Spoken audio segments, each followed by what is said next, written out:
கர்த்தருடைய பரிசுத்த நாமத்திற்கு மகிமுண்டாகட்டும். ஆண்டவராகிய இயேசு கிறிஸ்துவின் நாமத்தினாலே அன்பு கர்த்தருடைய பிள்ளைகளாகிய தங்கள் அனைவருக்கும் ஸ்வீட் ஊழியத்தின் சார்பாக வாழ்த்துக்களையும் ஸ்தோத்திரங்களையும் தெரிவித்துக் கொள்கின்றேன். சங்கீதங்களின் புத்தகம் 55ஆம் சங்கீதம் 22வது வசனம். சங்கீதம் 55 வசனம் 22. கர்த்தர் மேல் உன் பாரத்தை வைத்துவிடு, அவர் உன்னை ஆதரிப்பார். நீதிமானை ஒருபோதும் தள்ளாட விட்டார். கர்த்தர் மேல் உன் பாரத்தை வைத்துவிடு, அவர் உன்னை ஆதரிப்பார். நீதிமானை ஒருபோதும் தள்ளாட விட்டார். என் அன்பு கடவுளுடைய பிள்ளைகளே, பாரம், கவலை, கண்ணீர், வேதனை இவையெல்லாம் ஒவ்வொரு நாளும் நம்மோடு கூட சேர்ந்து பிரயாணம் செய்து கொண்டே இருக்கிறது.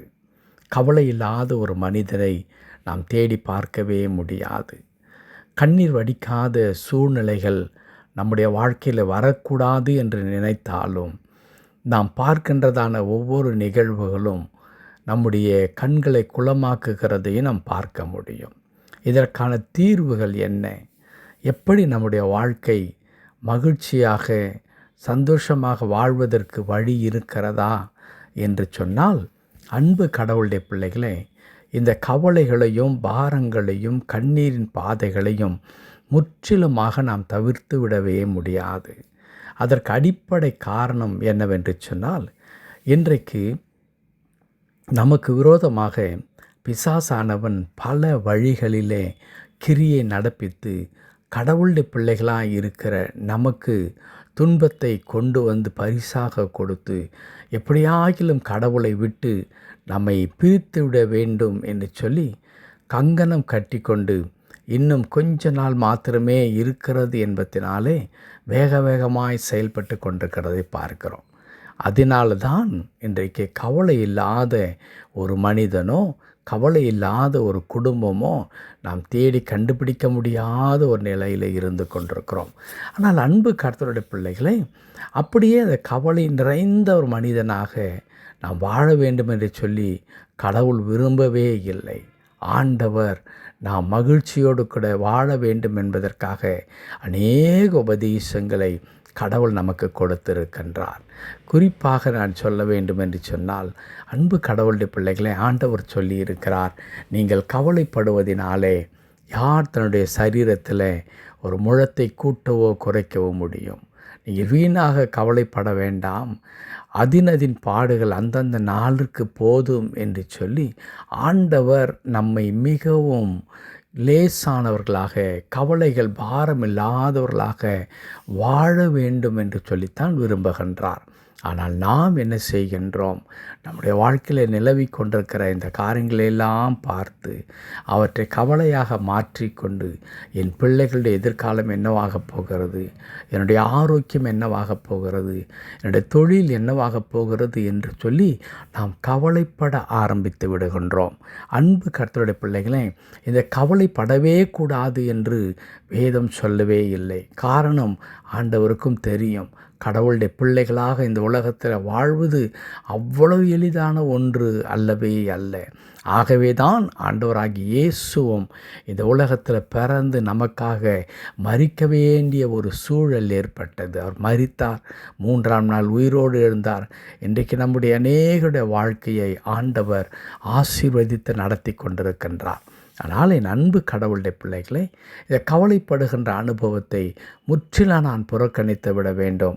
எனக்கும் இந்த கவலைக்கும் எந்த தொடர்பும் இல்லை என்று சொல்லுகிற மக்களாக நாம் காணப்பட முடியாது. ஆனால் அதே சமயத்தில் நான் கவலைப்படும் பொழுது அந்த கவலையை நான் எப்படி மேற்கொள்வது, அதை எனக்கு எப்படி ஆசீர்வாதமாக்கிக் கொள்வது என்பதை நான் முற்றிலும் அறிந்திருக்கிறேன். அதுதான் என்ன? கர்த்தர் மேல் உன் பாரத்தை வைத்துவிடு. நாம் நம்முடைய பாரத்தை, நம்முடைய கவலையை சுமக்கும் பொழுது அது நம்மால் சுமக்க முடியாத ஒரு மிகுந்த பாரமாக நமக்கு தெரியும். ஆனால் அதே நேரத்தில் ஆண்டவர் மீது இந்த பாரத்தை வைத்துவிட்டு, ஆண்டவரே, என் வாழ்க்கையில் காணப்படுகின்ற கவலை இதுதான், இது பிரச்சனை இதுதான், இது என்னால் சுமக்கவும் முடியாது, அதே நேரத்தில் இதற்கான தீர்வுகளையும் நான் காண முடியாது. ஆகவே சங்கீதக்காரன் சொல்லுகிற வண்ணமாக கர்த்தர் மேல் உன் பாரத்தை வைத்து விடு. ஆண்டவரே, உம்மிடத்தில் என்னுடைய கவலைகளை, என் வேதனைகளை, என் கண்ணீரின் பாதையை நான் அர்ப்பணித்து விடுகிறேன். ஆண்டவரே, உம்மீது நான் வைத்து விடுகின்றேன் என்று சொல்லி கடவுளுடைய கரத்தில் ஒப்பு கொடுத்து விடும் பொழுது நாம் வாசிக்க கேட்ட வசனத்தில் எழுதியிருக்கிறது, அவர் என்ன செய்ய மாட்டார், நம்மை கைவிடவே மாட்டார். பாரத்தை கர்த்தர் மேல் வைத்துவிடு, அவர் உன்னை ஆதரிப்பார். கர்த்தருடைய பரிசுத்த நாமத்திற்கு மகிமை உண்டாகட்டும். அவர் ஆதரிக்கின்ற கடவுளாக. இங்கே ஆதரிப்பது என்பது எதை குறிக்கின்றது? அந்த கவலை தோய்ந்த நிலையிலே நான் வந்து நிற்கும் பொழுது அவர் நம்மை அரவணைத்து ஆசீர்வதித்து அந்த கவலைகள் எல்லாவற்றிலே இருந்து நம்மை விடுவிப்பதற்கும், அல்லது அந்த கவலைகளையே ஆண்டவர் நமக்கு ஆசீர்வாதமாக மாற்றி தருவதற்கும் நம்முடைய ஆண்டவர் போதுமானவராக இருக்கிறார். ஆகவே என் அன்பு கடவுளுடைய பிள்ளைகளே, நீங்களும் நானும் சுமக்க வேண்டிய அவசியம் இல்லவே இல்லை. கடவுள் நமக்காக அவர் எல்லாவற்றையும் சிலுவையிலே சுமந்து தீர்த்தார்.